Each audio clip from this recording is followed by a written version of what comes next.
Welcome to the BioBalance Healthcast, episode number 370, CBD, Cannabinoid, is legal, safe, and non-prescription. BioBalance Healthcast features conversations about positive aging. Your hosts are Dr. Kathy Maupin, Medical Director of BioBalance Health and a leading expert in treating symptoms of aging, and Brett Newcomb, a licensed professional counselor. Dr. Maupin and Brett are the authors of The Secret Female Hormone, the seminal work about hormone replacement therapy for women, which is available on Amazon or from Dr. Maupin's office at BioBalance Health. Dr. Maupin's office is currently accepting new patients. We are going to be discussing something called CBD, which is available non-prescription over-the-counter as a supplement around the United States. It's legal in every state, but it's something that a lot of people don't know about, or about which there's a good deal of confusion, because CBD comes from the hemp plant. It comes from the male version of the hemp plant, where the female version of the hemp plant, marijuana, it's the same originating plant, and people only seem to know about marijuana and the active ingredient in marijuana, which is THC, which gets into the fat tissues of your brain and makes you high and causes all these problems, makes you hungry and what have you. And there's a lot of discussion and confusion and emotional responsiveness to the whole issue of legalizing marijuana because of the impact, the potential impact on the drug market, the medical market, the criminal market, all these things. Is it a gateway drug? But what we're talking about is something totally different, and we want to go through and try to present the case and make the distinctions, because there is research that shows positive gain from taking CBD across a spectrum of categories of issues, behavioral issues, neurological issues, muscular issues that people suffer from, and especially as they get older, suffer more and more from. So we're going to talk about that. We're today. going to talk about that. Yeah.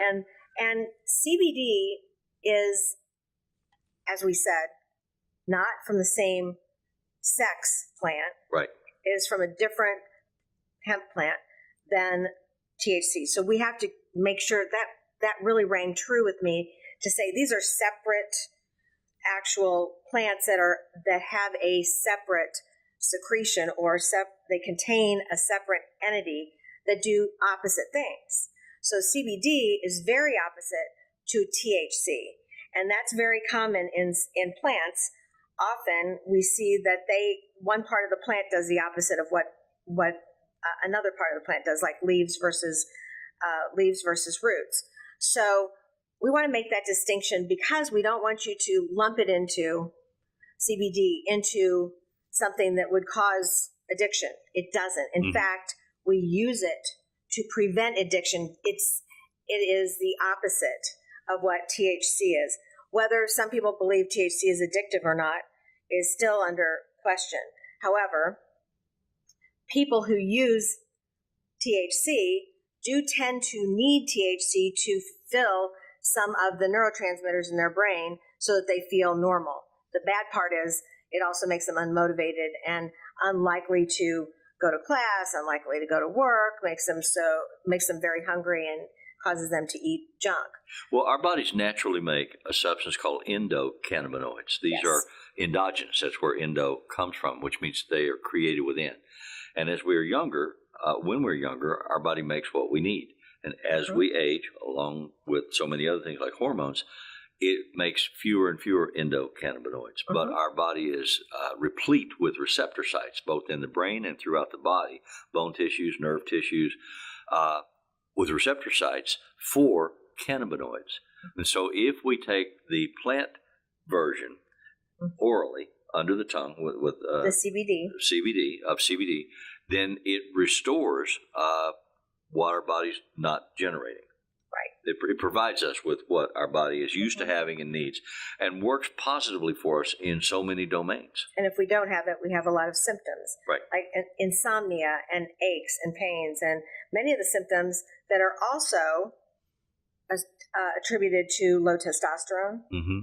And part of that testosterone does stimulate endocannabinoid production in our bodies, but Okay. sometimes it's not enough. Mhm. So we have to use a supplement to give us enough.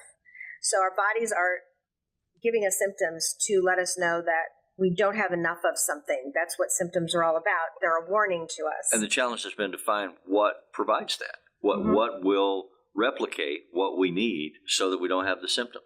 This is such an amazing substance that I had very little knowledge of before. Dr. De Silva, who is one of the great researchers, was speaking at a conference we went to recently, and he gave us every scientific backup.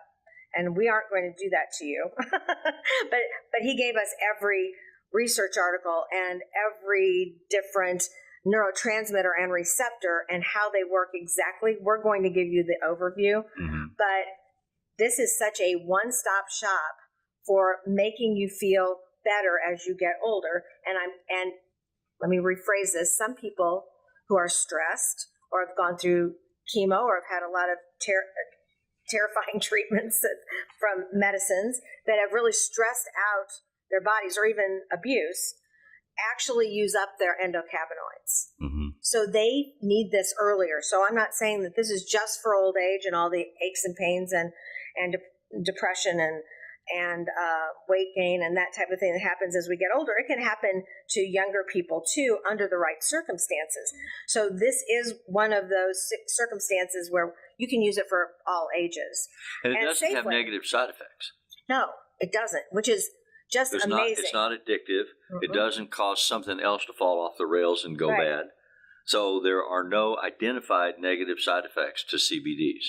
The biggest problem is that you can't find, or you won't know, what a real effective CBD oil is, because there's lots of them on the internet, versus one that is really effective. It may be water or oil, or you don't have a way of measuring that when you get it home after you pay for it. So you may say, well, this isn't doing anything for me. And it may not be. It may not be, because it may not have the dose that it says it has. So there's a question of active ingredients and how much do you need to be effective. And the presentation that Dr. De Silva made focused extensively on the fact that there's a lot of marketing of CBD products on the internet. You can buy them. You don't know where they're coming from. You don't know what's in them. They have CBD in them, but then they have fillers and volume maintainers and liquids and so on added to the CBD. Other oils. So the way, if you're intrigued by this and you want to explore whether or not it would be beneficial for you, is you need to find a place to get what they call medical grade. Medical grade is sold only to doctors. Dr. Maupin bought some at the convention that we went to after hearing this presentation to try it and see and offer some to our patients to see if they agreed with the experience as being beneficial. And they actually verified that she was a physician before they would sell it to her. Right. So it is only available at physicians' offices. It is not prescription. You don't need a prescription, but you need to buy it from a doctor. So it's called, the company's called Med7, and this is not necessarily commercial. We're not getting anything for it, except that we bought it and we like it. Hemp CBD oil, and this is just a sample size. The regular size comes in a larger bottle, and it has its own dropper. So it's a twice-a-day kind of medication. Take it in the morning, and you take it before bed or in the evening. But it helps sleep, but it also helps you stay alert, which is amazing, because it really works on the center for day and night, where we kind of get confused when we stay up. We may work at night, we may stay up late, we may have the TV on all night. That messes our day and nights up. This kind of helps sort it out in your brain, so that. How does it know? I don't know why. It helps us. It helps us be more effective and active and have our brain work better during the day, but it helps us relax, sleep deeply at night, and then clean out our brains. One of the things that it does, which is kind of interesting because it helps us think more clearly, but one of the things it does is it helps us forget details we don't need to think about. And if you've ever had just your brain cluttered with stuff, and when you wake up and you think, I can't sort this out, I don't even know what I'm supposed to start doing today, so I'm not going to do anything. Well, this helps sort that out. Yeah, mentally, if you're under stress generally in your life or your job, at school, the more stress that you are under, the more your brain seems to identify and focus on minutia that's not relevant to the problem that you're facing. And I don't know if any of you ever had the experience of when you're under a lot of stress, you have more nightmares. For one thing, you don't sleep as well. And for another, you wake up and maybe the first commercial jingle you hear or the first song fragment that you hear, then it repeats through your head over and over all day long, and you can't stop it. You say, I'm not going to sing that phrase again, and then you start singing it again. This helps avoid that, and it helps get rid of the garbage that you accumulate in the course of the day. Before we started filming this morning, Dr. Maupin was talking about her mother-in-law, who, as she aged, began to remember almost obsessively everything she'd eaten and everything she'd scheduled during the day. And all that was helpful for nothing. I mean, she used to help us in the office doing paperwork, so she'd come to work with me. She'd remember every sign she saw on the way to the office. She'd remember them later, talking about them, which was so not necessary. Well, so those kind of things we usually, when we're well, can sort out and not think about that anymore. And dismiss. Right. When your brain is working correctly. And some of this, so this is relative to a couple things. It's relative to the endocannabinoids and the receptor sites in the brain and throughout the body, but it's also relative to the amount of sleep. The one hand washes the other, as they say. We did a podcast a few weeks back on the importance of sleep and the way that your brain rids itself during sleep at night of the toxins that are generated, the byproduct, the trash that needs to be taken out by your body from your brain. And it drains out at night when you get a good night's sleep and processes down and is eliminated with all the other toxin waste that comes out of your body. Cleans your hard drive. Yeah, it's exactly what it does. And you need that. And if you're not sleeping well as you age, this compounds the adverse effect of all the aging issues and illnesses that you have. And so the better you sleep, the healthier you're going to be, the more mentally alert you're going to be, and the more you're going to be able to clean out all the garbage mentally from your mind. So this helps us do that. It does. Without sleeping pills. Yes, without sleeping Surprise. pills. So endocannabinoids can help with that. May I run through? Are you ready for me to talk I'm ready. Yes. So categories in which Dr. De Silva presented research data. He said there is data that shows neurologically cannabinoids help with the experience, the ALS. Neurologic diseases that are like ALS, Parkinson's, Alzheimer's, MS, epilepsy, and Tourette's. So there is positive gain for sufferers from these in terms of limiting the severity of the impact. And we don't have anything else that really fixes this or really slows it down. We use medications to make people better, but this is a very simple answer to help slow the process down of the disease progression. And remember, it's not medical marijuana. It's not in that whole conversation. It is not marijuana. It's the male version of the plant. It's the hemp plant, and it's not addictive, and it doesn't have THC at all. And it helps avoid all of those political agenda arguments about legalizing marijuana. So many of the things that we give testosterone for, because testosterone helps prevent or helps slow down the progress of those diseases, but also AIDS and autoimmune diseases of the immune system. It stimulates T cells that come from your thymus, which is right behind your breastbone. And your thymus is getting smaller as you get older. Well, this stimulates the production of T white cells that kill cancers and can identify cancers and can identify bacteria and viruses. So by taking this, it stimulates your immune system. Whether it be too high, it brings it down. If it's too low, it brings it up, and it becomes normal. So it prevents people, or it helps people with these diseases, but also with aging. As our thymus gets smaller, it helps stimulate the thymus to continue to work, which is amazing and not common for other supplements or other medications. Right. So another area where there's research to support is in the area of mood disorders and behavior disorders.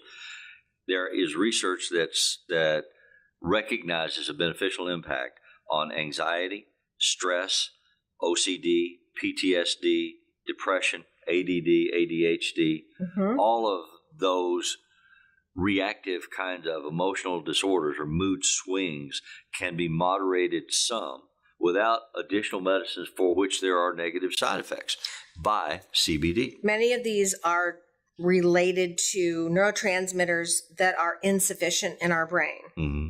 So CBD works on more than the endocannabinoids. It also works on serotonin and dopamine. So if we don't have enough of those, then it helps stimulate the production of those. That's how other drugs work. They don't help make the stimulation increase, but some of them stop the degradation of serotonin. So after you make serotonin, it isn't reabsorbed. That's a serotonin reuptake inhibitor. That's what that means. So you have more serotonin between the two nerves so that it communicates longer. So that improves your mood. Here, CBD actually increases the production of it and the production of dopamine, which is our feel good, but it doesn't make us euphoric. It just makes us feel normal, like happy when we should be happy, not happy when we shouldn't be happy. Right. I mean, so basically it makes you normal, not over normal. It also has positive impacts on things like Crohn's disease, diabetes, nausea, anorexia, appetite loss. There's a lot to do with eating and the Eating desire disorders. for eating and eating disorders or eating discomforts as you age that you may suffer from. And there is research, which Dr. De Silva presented and which you have available, that says there are positive outcomes from taking this CBD oil. And food addictions, like eating too much all the time or always eating because you're nervous. It helps that as well. The infertility was also mentioned, Yeah. and that's It's kind of a universal panacea. right of making us normal. Right. I mean, and he also said this, that part of the reason this is such an issue and the part of the reason that people are looking for drugs and is because we have nothing to help them with that is really making them normal. We give them antidepressants, which give them other side effects. We give them antipsychotics, give them other side effects. But we don't have anything really that fixes their problem, so they look elsewhere to drugs. Well, that leads to the whole addictive Right. spectrum. So we have a huge addiction problem. Part of that is that medicine hasn't figured out the real answer to this. And I'm not saying that this isn't the answer, but it decreases the craving for something to make people's brain feel better. So this is one of those preventive and treatment methods for addictions. It isn't everything, but it is something, especially if you feel like you're addicted to something. Maybe it's food, maybe it's, I don't know, one of the medications that you've been given and you feel like you need it all the time and it's not something you're going to get all the time, or someone feels like it's dangerous, then maybe the CBD oil will be enough to make you not feel like you need that. The need or the craving goes away. Yeah. So to me, that kind of helps the whole problem of seeking out a treatment that no one is able to give you to make you feel better. The endocannabinoid receptors throughout your body, as your body ages and stops making the cannabinoids the way that it needs to, those receptor sites are there, available, and hungry, and they're screaming, feed me, feed me. So we try to feed them. And that the theory is that's where some of the addictive behaviors come from. We're self-medicating to try to satisfy the hunger or the need that we feel endogenously, that our body is saying, hey, I need something here, give it to me. If you've ever been running long enough or biking long enough or exercising aerobically long enough to get a runner's high, that is what endocannabinoids from your own brain feels like. And if you've exercised as much as everybody else and you've never had a runner's high, you may be somebody who might benefit from additional CBD because your brain may be out or isn't making as much because of your age or because of stress or night work or night shifts.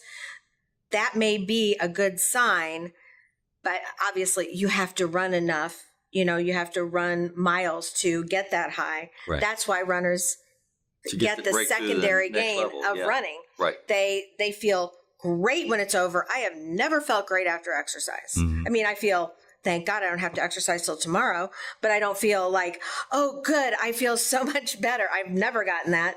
So this is one of the signs that he said, and we agree with, that would be a good measure of, do you make enough endocannabinoid yourself? Do you need whether or not you get supplementation? the runner's high? Right. If you naturally get it, then you may not need something as a supplement. Right. But if you don't get it, supplement might be helpful. That's right. So at the end of the day, the reason we're having this conversation is we were intrigued by all the claims that were being made and by the data that was presented at the workshop. What we would say to you is, if you are intrigued by this presentation, speak to your physician about it. Do some research online about CBD and see if they would be willing to order medical grade, because you have to be a physician in order to get this quality of product from the manufacturers. And they're different manufacturers. We're not advertising for anybody. Right. But then resell that to you. You can get it over the internet all by yourself, but there are questions in about the viability and the value of the product that you're receiving, because it's not a regulated market. It's not regulated by the FDA. It's not a non-prescription substance. So you don't really know what you're getting. So if you get it through a medically regulated or medically controlled system, that has higher quality value. So look into it, see if you're interested, see what your doctor thinks, and see if it will be beneficial for you to take. Thanks for listening. We hope this helps you, especially if you have one of those diseases like Parkinson's or ALS. I mean, some of these sleep diseases, disorders, or sleep anxiety, disorders. mood disorders, all those things that we talked about. And this is something that you don't have to have a prescription for. Or side effects. Thank you. Email your questions or comments to podcast@biobalancehealth.com. You can find the BioBalance Healthcast on iTunes and on YouTube. For more information about bioidentical hormone pellet therapy and other reverse aging solutions, visit biobalancehealth.com or call 314-993-0963. You can find Dr. Maupin on Twitter @Dr. Kathy Maupin and on Facebook at facebook.com/biobalancehealth. Find Brett Newcomb at brettnewcomb.com.